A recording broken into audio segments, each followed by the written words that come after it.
Hi everyone, welcome to Guidely. My name is Rohit and I am your reasoning educator. So इस video का मुद्दा ये है आज डिस्कस करना फॉल्स और डेफिनेटली फॉल्स के बारे में।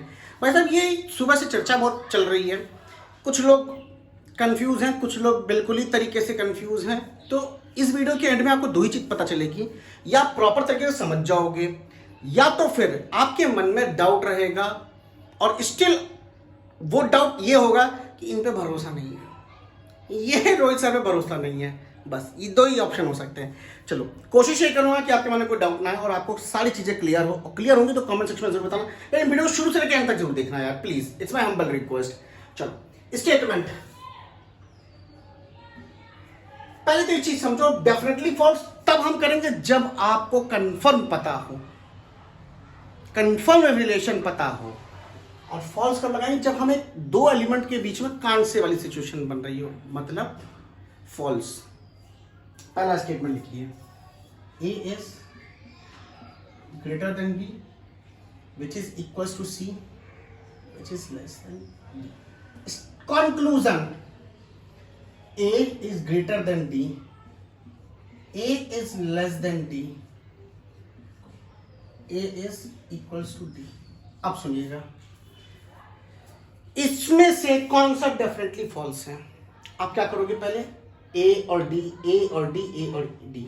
तो आप ए को देखोगे और डी को देखोगे, इन दोनों के बीच में क्या कंफर्म हमको रिलेशन स्टेटमेंट से मिल रहा है? क्या कंफर्म रिलेशन मिल रहा है? वो सब नहीं मिल रहा है। दो अपोजिट सिंबल मिल गए हमें, ऐसे अपोजिट सिंबल मिल गए, मतलब ए और डी के बीच में हम कंफर्म कोई रिलेशन नहीं निकाल सकते। तो हम डेफिनेटली फॉल्स इनको कैसे कह सकते हैं कि ये और ये डेफिनेटली फॉल्स होंगे? ये तो फॉल्स हुए, कांट से सिचुएशन हुई, तो डेफिनेटली फॉल्स नहीं होगी। क्लियर हो गया होगा? ये चीज तो क्लियर है, बहुत इजी है। इससे चीज आपने ये चीज तो क्लियर कर ली। दूसरा अब जो लिखने जा रहा हूं वो बहुत इंपॉर्टेंट है आप लोगों के लिए, स्टेटमेंट। इस वीडियो में मैं कुछ डाउट्स भी लूंगा, एक दो स्टूडेंट्स ने मुझसे पूछे हैं। देखिए, A is greater than B which is equals to C which is greater than equals to D। अच्छा एक बात और बता देता हूं आप सभी लोगों को, बेटा देखो जब बोले A is greater than or equals to B ना, तो इस लाइन से ही दो मतलब निकल के आते हैं कि A equals to B, A is greater than B। ये कैसा है नेचर में? ये कंफ्यूज स्टेट है। स्टेट क्या है? कंफ्यूज स्टेट है। A equals to B भी हो सकता है, A is greater than B भी हो सकता है, कंफ्यूज स्टेट है। तो हम कंफर्म नहीं कुछ रिलेशन निकाल सकते, हम कंफर्म रिलेशन नहीं निकाल सकते। Is that okay? चलिए आइए देखिएगा, ध्यान से सुनिएगा। पहला conclusion, A is greater than D. Second, A is greater than in equals to D. तीसरा, A is equals to D. चौथा, ए इज लेस देन और इक्वल्स टू डी। पांचवा, A is greater than E. बात को समझने की कोशिश करिएगा और डिफरेंस क्रिएट करने की सोचिएगा कि क्या डिफरेंस क्रिएट हो रहा है। अभी इसके बाद सारी चीज करेंगे, यहां से लेके यहां तक इसके बारे में हो रही है, ए और डी के बारे में बात हो रही है। क्या रिलेशन कंफर्म निकल रहा है? आप कहोगे सर कंफर्म तो 100% मैं इससे ये कह सकता हूं कि A is greater than D, 100% sure. और इसके अलावा कोई भी रिलेशन बोलेगा हम उसको डेफिनेटली फॉल्स करेंगे। चलिए, A is less than D, 100% false, 100% false मतलब डेफिनेटली फॉल्स। लिख दे वरना आप लोग इससे भी कंफ्यूज हो जाएंगे। Definitely false. A is less greater than and equals to D. देखो एक बात सुनो, अब यहां पे कंफ्यूजन है, सुनना। हम इसको डेफिनेटली फॉल्स कैसे कहेंगे, इस चीज को समझने की कोशिश करो। भाई देखो, ए इज ग्रेटर देन डी, इससे ये पता चल रहा है, और ए इज इक्वल्स टू डी, इससे पता चल रहा है।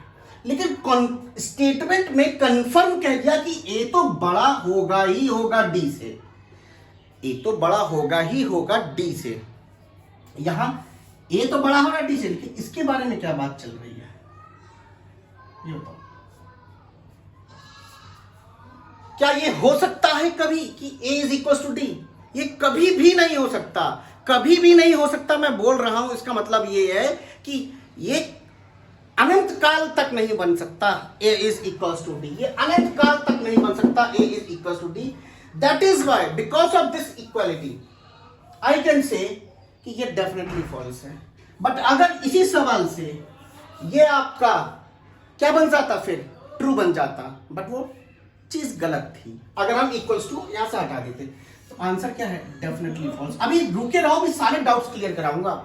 a is equal to D, भाई इसके अलावा मुझे कुछ भी बोलेगा मैं बोलूंगा वो डेफिनेटली फॉल्स है. इस रिलेशन के अलावा कोई भी रिलेशन a और d के बीच में बताए मैं उसको फॉल्स बताऊंगा. देखो ये भी डेफिनेटली फॉल्स है, ये भी डेफिनेटली फॉल्स है. ये क्या होगा सर, ए और ई के बारे में, सॉरी यहां पे मैंने मान लो ई हमको दिया ही हुआ ही नहीं है.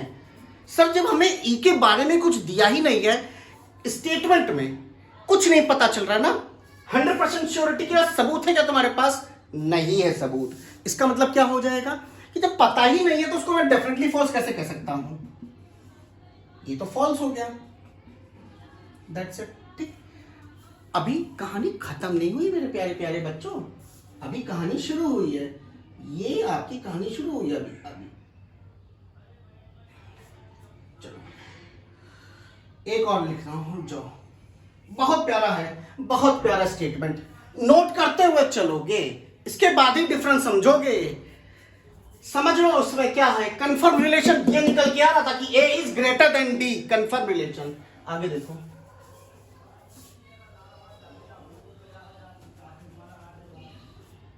अगला स्टेटमेंट. अब आएगा मजा, अब आपको क्लियरिटी मिलेगी कि मैं कहना क्या चाहता हूं और आप समझना भी क्या चाहते थे और क्या समझ रहे थे. a is greater than b equals to c, c is greater than equals to d और d is greater than e. पहला statement, a is greater than d. दूसरा, a is less than d. तीसरा, a is less than e. चौथा, a is greater than और equals to b. Which is definitely false I am asking. Confuse हो गए हो आप लोग, अब आप लोग कंफ्यूज हो गए. सोचो आंसर बताओ. अच्छा पहले अपने दिमाग में सोच लो. पहले देखो बेटा, a और d के बारे में बात कर रहा है. हमें a और d के बीच में यहां कंफर्म रिलेशन क्या मिल रहा है? a इज ग्रेटर देन या फिर इक्वल्स टू d. बेटा ये स्टेटमेंट में मिल रहा है. क्या मिल रहा है स्टेटमेंट में? ये खुद ही एक क्या है, एक कंफ्यूज स्टेट होती है. ये खुद ही एक कंफ्यूज स्टेट है. पहले ही बताया भी था क्या, a is greater than d और a is equals to b. तो जब ये खुद ही कंफ्यूज स्टेट में है तो हम ये कैसे कह सकते हैं कि ये डेफिनेटली फॉल्स? कैसे कह सकते हैं? यहां पे हम ये कहेंगे फॉल्स है. कांट से यही तो बात समझाना चाहता हूं. जब आपको कंफर्म रिलेशन मिल रहा हो उसमें हम कह सकते हैं डेफिनेटली फॉल्स. बट यहां पे तो ये खुद ही कंफ्यूज स्टेट है. दो चीजें निकल के आ रही हैं. आगे देखेंगे बाप. ये तो पता चला है कि या तो a ग्रेटर देन d है या a is equals to d है. बट क्या a छोटा हो सकता है क्या d से? कभी भी, कभी भी, कभी नहीं. ये अनंत काल तक नहीं होगा a इज छोटा देन d. नहीं, कभी नहीं हो सकता. यार जब बोला दो ही पॉसिबिलिटी, a या तो ग्रेटर देन d हो सकता है या तो a इक्वल्स टू d हो सकता है. बट a छोटा नहीं हो सकता. 100% रॉन्ग. कह सकते हैं डेफिनेटली फॉल्स. ए से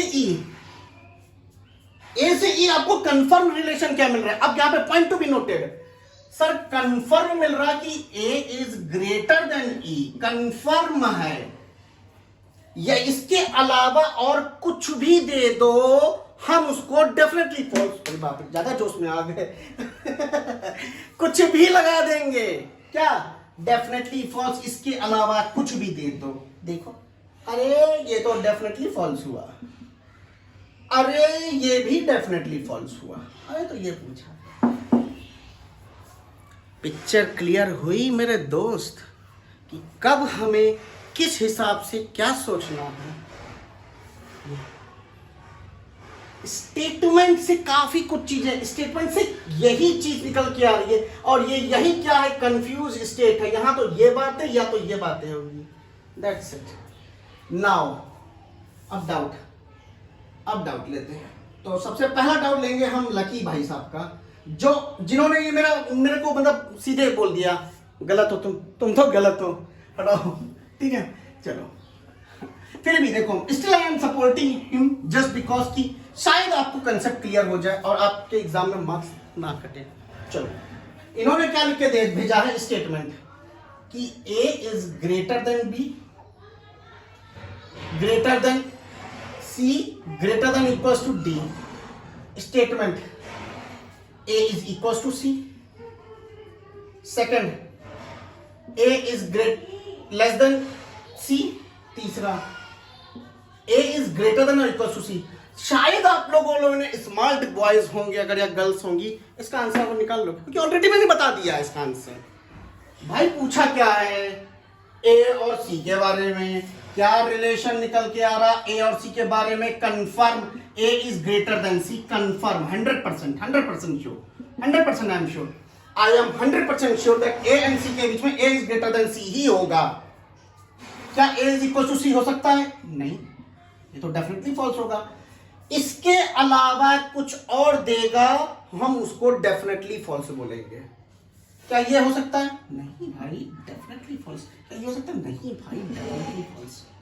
अब इन्होंने कहा कि सर आप ये गलत बता रहे हो, ये नहीं होगा, ऐसे नहीं होगा, ये वो। मैंने ऑलरेडी ये बता दिया था एग्जांपल।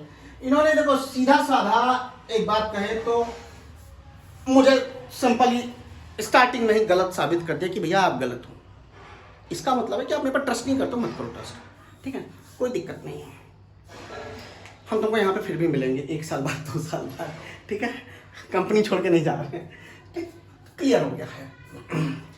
अब एक डाउट और है जो कि टेलीग्राम पे फेमस चल रहा है, अभी आज ही हमको मिला था, तो मैं वो भी अभी आपके सामने कंसिडर करूंगा। यहाँ पे डिफरेंस समझो। अब इसी में ही अगर हम मॉडिफाइड कर दे कि सर जी एक बात बताइए, सर जी एक बात बताइए, इसी में अगर हम मॉडिफाई कर दे ऐसे, तब आंसर्स क्या होंगे, और ये कर दे, ये रहा स्टेटमेंट। इसी में मैंने मॉडिफिकेशन कर दिया।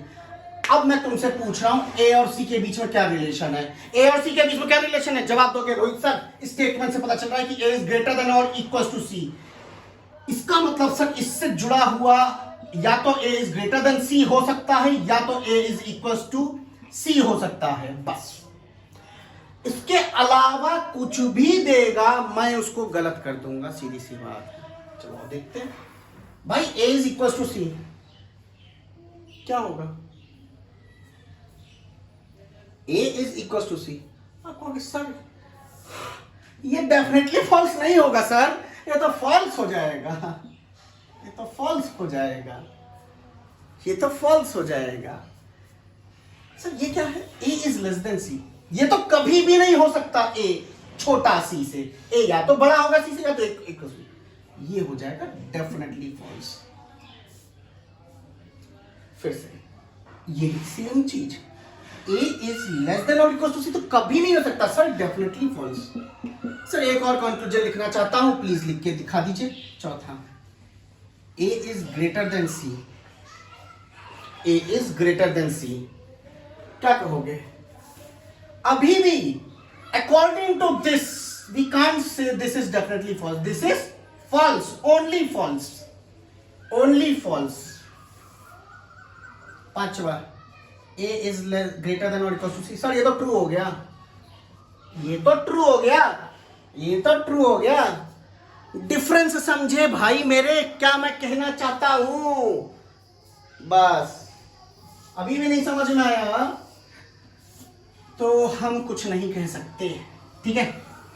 अब एक साई कुमार का doubt, now this is doubt about Sai Kumar. Where is Sai Kumar? मेरे साई बाबा, ठीक। हाँ, इनका भी वही वाला डाउट। चलिए, ये जो स्टेटमेंट चला आ रहा है आपका टेलीग्राम पे, that is T is question mark U which is greater than V question mark W and X, Now it is said कि we have to prove x greater than or equals to v as a definitely false. We have to say this thing कि ये definitely false होगा. तो जो question mark है उनके बीच में कौन सा सिंबल आएगा? तो करेक्ट आंसर मैं यहां पे लिखता हूं और कुछ गलत आंसर. एक तो ये और ये, केवल दो ही लिखूंगा, आप समझ जाएंगे. एक बार ये और एक बार, अगर एक बार हम पहले ये ऑप्शन नंबर ये वाला यूज करते हैं. चलिए यहां पे ये और यहां पे, क्या x इज ग्रेटर देन और equals to v? x is greater than और इक्वल्स टू v कैसे पॉसिबल है सर? इनके बीच में तो हमें यहां से जो रिलेशन x और v के बीच में निकल के आ रहा है वो कंफ्यूज स्टेट में आ रहा है. तो कैसे कह सकते हो डेफिनेटली फॉल्स? ये कैसे कह सकते हो ये डेफिनेटली फॉल्स देगा ये वाला? कैसे? नहीं सर नहीं, ये नहीं है आंसर. और हमें तो यही पता लगाना है कि इनके बीच में सिंबल कौन सा आएगा जो डेफिनेटली फॉल्स देगा. आइए अब इसको देखिए, ये और ये. अच्छा, नाउ मेरे प्यारे प्यारे बच्चों, आपने एक चीज सीखी होगी. अब क्या x से v के बीच में पता चल रहा है? आप कहोगे सर कंफर्म ये चीज पता चल रही है 100% कि x बड़ा होगा किससे? v से. 100% ये डैम श्योर, ये x बड़ा ही होगा, बराबर भी नहीं होने की संभावना. तो अब ये बताओ, क्या x इज ग्रेटर देन और इक्वल्स टू v? ये डेफिनेटली फॉल्स होगा. हाँ सर, ऑफ कोर्स. इसके अलावा कुछ भी देगा हम उसको डेफिनेटली फॉल्स में ही काउंट करेंगे. तो x, क्योंकि यार देखो यहां पे फिर भी देखा जाए यार, तो एक बात बताओ यार, x is greater than v या x is equal to v, ये तो कभी भी अनंत काल तक नहीं हो सकता. अनंत काल तक नहीं हो सकता x इक्वल टू v, क्योंकि ये बात कह दी कि x तो बड़ा है v से, तो बराबर कैसे हो सकता है? अनंत काल तक बना के कोई ऐसी संभावना तक नहीं बन सकती. तो क्या हो जाएगा यार? ये तो गलत ही है. तो 100%, इसके लिए मैं डैम श्योर हूं कि ये गलत है. 100% गलत है. ये तो 100% गलत है. हो गया क्लियर? अभी भी डाउट है अगर, कमेंट सेक्शन में पूछो. जितना अच्छे से मैं बोल के समझा सकता हूं उतना अच्छे से आपको मैं टाइप करके नहीं समझा सकता हूं. That is the main motto of creating the video about false and definitely false. Hope so you enjoyed this video. If you have any kind of doubt, you can ask me in a comment section, as well as you can join my Telegram also if you have trust on me. आजकल बच्चे smart हो गए ना, कोई ए से कोई S से पढ़ रहा है, समझ रहे हो ना? तो मैं कह नहीं रहा वो टीचर खराब है या वो बहुत अच्छे टीचर्स हैं, बट फॉलो एक को करो. Still I am saying, if you are following me, my concept is this: if you're following them, learn their concept. This is the main motto. My Telegram is @Rohit sir.